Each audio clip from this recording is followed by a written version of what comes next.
Hello everyone, welcome back to my channel lazy girl Shilpa. ভিডিওর thumbnail আর title দেখে তোমরা এতক্ষণে বুঝেই গিয়েছো ভিডিওটা কী নিয়ে হতে চলেছে। আগের ভিডিওটাতে আমি তোমাদের সঙ্গে শেয়ার করেছিলাম কৃষ্ণনগরের নৃসিংহতলা যে ঠাকুরতলার মন্দিরটা আছে সেই মন্দিরটা। তো ওই ভিডিওটা করতে গিয়ে আমার সঙ্গে একটা বিপদ ঘটে গিয়েছে আর আমার পায়ের অবস্থা খুবই খারাপ। তো কিভাবে কি হলো না হলো সেই ভিডিওটাই আজকে আমি তোমাদের সঙ্গে শেয়ার করব। ওখান থেকে পুজো দিয়ে আমরা চলে যাচ্ছিলাম আমার বান্ধবীর মাসি শাশুড়ির বাড়ি, অর্থাৎ ওই ঠাকমাটার বোনের বাড়ি। মাসি শাশুড়ির বাড়ি মৌসুমী। হ্যাঁ, মাসি শাশুড়ি, তাই তো? মাসি শাশুড়ির বাড়ি যাচ্ছি। আমাদের সকাল সকাল পুজো হয়ে গিয়েছিল আর ওই ঠাকমাটা বলছিল বোনের বাড়ি যাবে। ওনার বোনের বাড়িও কাছেই ছিল, তাই আমরা টোটো নিয়ে চলে আসলাম ওনার বোনের বাড়ির কাছে। টোটো স্ট্যান্ড থেকে নেমে হাঁটা শুরু করলাম আর এত রোদ ছিল, মানে হাত পুরো পুড়ে যাচ্ছিল। যাই হোক, হাত দিয়ে মুখটা ঢাকার চেষ্টা করলাম আর তারপরে গুটি গুটি পায়ে অনেকটা দূর হেঁটে আসার পরে আমরা তাদের বাড়ির কাছে প্রায় চলেই আসলাম।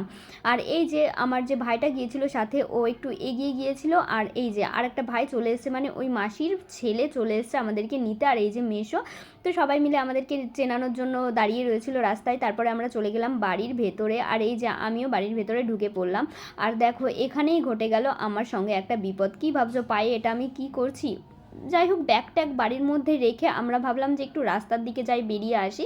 তো বেরোতে গিয়েই আমার সঙ্গে ঘটে গেল এই বিপদ। এই যে ঠিক এই জায়গাটায় পড়ে গিয়েছি আমি, কিভাবে পড়লাম আমি জানি না। আর আমার পড়ে যাওয়াতে দেখো সবার মাথায় একদম বজ্রাঘাত পড়ে গিয়েছে, মানে হাঁটার মতো অবস্থায় ছিল না। আমার পায়ে এতটাই চোট লেগেছিল, যদিও এখানে অতটা বোঝা যাচ্ছে না।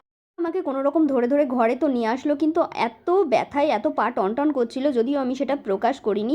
তারপরে কোনো রকমভাবে খাওয়া দাওয়া সেরে আমি চলে আসলাম বাড়িতে। এই দেখো, এবার প্রশ্ন হচ্ছে বাড়ি আসলাম কী করে, হাঁটতেই তো পারছিলাম। যাই হোক, একটা বন্ধুর সাহায্য নিয়ে আমি বাড়ি পর্যন্ত চলে এসেছি।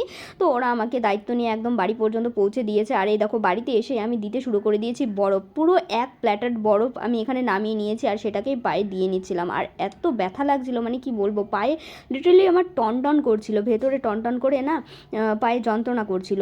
আর পাটা না এখানে এখনও ফোলেনি, দেখো পায়ের অবস্থাটা আস্তে আস্তে ফোলা শুরু করছিল। আর আমি ভেবেছি পায়ে মোচকা লেগেছে, কিন্তু তা না, সেটা আমি পরে জানতে পারলাম। তো পায়ে কী হয়েছে সেটা আমি পরে বলছি। এই দেখো, এখানে দেখছো পুড়ে পুড়ে গিয়েছে, কারণ আমি মাতব্বরি করে এখানে মুভ লাগিয়েছিলাম আর তারপরে না ক্রেপ ব্যান্ডেজ দিয়ে বেঁধে দিয়েছিলাম। আর যার জন্য এই হিটটা এখানে জেনারেট হয়েছে আর তারপরে পায়ের চামড়াটা এরকম পোড়া পোড়া মতো হয়ে গিয়েছিল আর পাটা লিটারালি ফুলতে শুরু করেছে। তো আমি তো ইচ্ছা মতো একদম বরফ ঘষে ঘষে দিচ্ছিলাম যাতে পাটা তাড়াতাড়ি ফোলা কমে যায়। আর মা এখানে শাড়ি কিনছিল। দেখো, বরফটা আমি এখানে পুরো ডলে ডলে দিয়ে নিয়েছিলাম। আর কী যে বলবো, পায়ের মধ্যে এত যন্ত্রণা করছিল, তখনও আমি অতটা বুঝতে পারিনি যে পাটা এত সাংঘাতিক পরিমাণে ফুলে যাবে।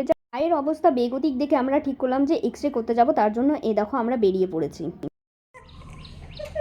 এক্সরে করতে যাচ্ছি কেলান খেয়ে।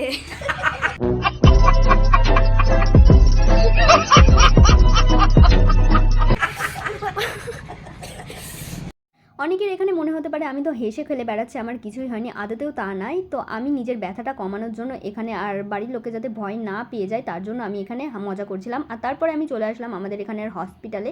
এখানে ডাক্তার দেখিয়ে আমরা লিখিয়ে নিয়ে যাব, কারণ এক্স রে করতে হবে পায়ের। ওখানে না গেলে আমাদের এক্সট্রা চার্জ দিতে হবে যদি লিখিয়ে না যায় তার জন্য। তো এই দেখো, দেখতে দেখতে পাটা কেমন ফুলে গিয়েছে। তারপরে এখানে ডাক্তারবাবু আসতে একটু লেট করলো, কারণ তার ভিজিটিং আওয়ার শেষ হয়ে গিয়েছিল। তো যাই হোক, ওনাকে এমার্জেন্সি বলে আনা হলো, উনি লিখিয়ে দিলেন। আর তারপরে আমরা চলে আসলাম আমাদের বাজার ক্রস করে এক্স রে করাতে। ডিজিটাল এক্স রে করানো যাবে যাতে রিপোর্টটা সাথে সাথেই পাওয়া যায় আর বোঝা যায় যে হাড়টার ভেঙেছে কিনা কিংবা হাড়ে চিড় ধরেছে কিনা। ও মজা লাগছে, মজা লাগছে। মজা তো তোর লাগবে। আমার তো মজা লাগে। ব্যথা লাগে? পা দেবে। পা তো ভালোই ফুলে গেল রে, বিরাট ফুলে ফুলেছে পা। কিন্তু ডাক্তার তো বড়কে দিতে বলছে ঘন ঘন। তো বাবা যে শুনলো যে মুচকা লেগেছে না, ওই জন্য না যন্ত্রণা করবে। এই দেখে এখন ডাক্তারকে দেখাবো। এইটা নিয়ে গিয়ে ওনার আবার দেখাতে হবে। দেখবে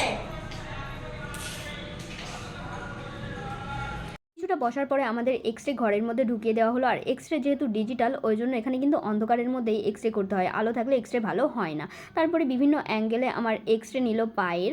আর পাটা আমি ভাঁজ করে বসতে পারছিলাম না, তাই জন্য একটু ঝুলিয়ে রেখেছিলাম। আর মা জামাইবাবু ওদিকে বাইরে ছিল। তারপরে আমাকে এখানে একটু বসতে বলা হলো আর তারপরে বললো এক্স রে হয়ে গেছে, ওই জন্য আমি এখানে নেমে পড়েছি। আর দেখো, আমি ঠিক এইভাবেই হেঁটে হেঁটে যাচ্ছিলাম।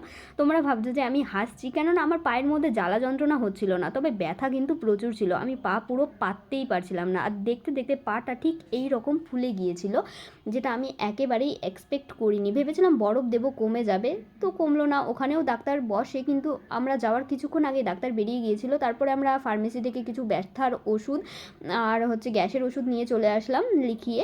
আর তারপরে এই যে এক্স রে আমরা পেয়ে গিয়েছি, চলো তোমাদেরকে দেখাই এক্স রেটা।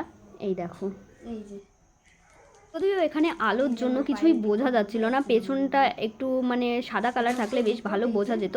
তো আমার পায়ের অত জোর ছিল না, তার জন্য আমি বোঝাতে পারিনি। তাও তোমাদেরকে একবার ব্যাক ক্যামেরায় ভালো করে দেখাচ্ছি। আমার পায়ে একটা চির এসেছে ভালো মতোই, যার জন্য আমাকে বলা হয়েছিল পুরো একদম বেড রেস্ট, মানে পায়ের ওপর কোনো ভরই দেওয়া যাবে না। আর এই যে আমার দিদি এখানে দেখছিল, তো দেখো পাটা আমি কিছুতেই সোজা করতে পারছিলাম না, প্রচণ্ড ব্যথা হয়েছিল। তারপরে বসে বসে আর কি করব, আমাকে বলা হলো ওষুধটা খেয়ে নিতে, কারণ যত তাড়াতাড়ি ওষুধ খাবো তত তাড়াতাড়ি হয়তো যন্ত্রণাটা কমে যাবে ভেতরের। যদিও বা খুব একটা যন্ত্রণা হচ্ছিল না, কিন্তু পা কিন্তু আমি একেবারেই পাততে পারছিলাম না। যতগুলো ওষুধ ছিল মোটামুটি ওষুধ খাওয়ার আগে কিছুটা ছিল, তো খেয়ে নিলাম। আর যত তাড়াতাড়ি ওষুধ খাবো তত তাড়াতাড়ি আমার ভেতরের যন্ত্রণাটা কমবে, এই ভেবে আমি ওষুধটা আরও তাড়াতাড়ি খেয়ে নিলাম। যদিও এখানে একটা মলম দিয়েছিল, কিন্তু মলমটা লাগানোতে আমার কোনো কাজই কিন্তু হয়নি। যেহেতু সেদিনকে আমরা ডাক্তার পাইনি, তো ডাক্তার দেখানো হয়নি। নেক্সট আমরা ডাক্তার দেখিয়েছিলাম এবং কনসাল্ট করে জানতে পারি যে আমার হাড়ের গ্যাপ এসেছে, মানে পায়ের পাতার যে হাড়গুলো আছে সেগুলোতে গ্যাপ একটু বেড়ে গেছে এবং হাড়ে চিরও ধরেছে। তো আমাকে একদম টোটালি বেড রেস্টে থাকতে বলা হয়, কারণ বলা হয় যে ফোলা আর ব্যথা যদি না কমে এবং আমি যদি পায়ের উপরে প্রেশার দিই চিরটা বাড়বে, তাতে আমাকে কিন্তু প্লাস্টার করতে হবে, যেটার ধাক্কা আমাকে 1 থেকে 1.5 মাসের আগে তো খোলার সম্ভবই না। তো আমি সেটা কোনো মতেই চাইনি, তার জন্য আমি পুরো বেড রেস্টে ছিলাম, ওই জন্য আমি তোমাদেরকে ভিডিও দিতে পারিনি। আবার দেখো এখানে আমাকে একজন কিভাবে ভেঙাচ্ছে, দেখে নাও তোমরা একটু।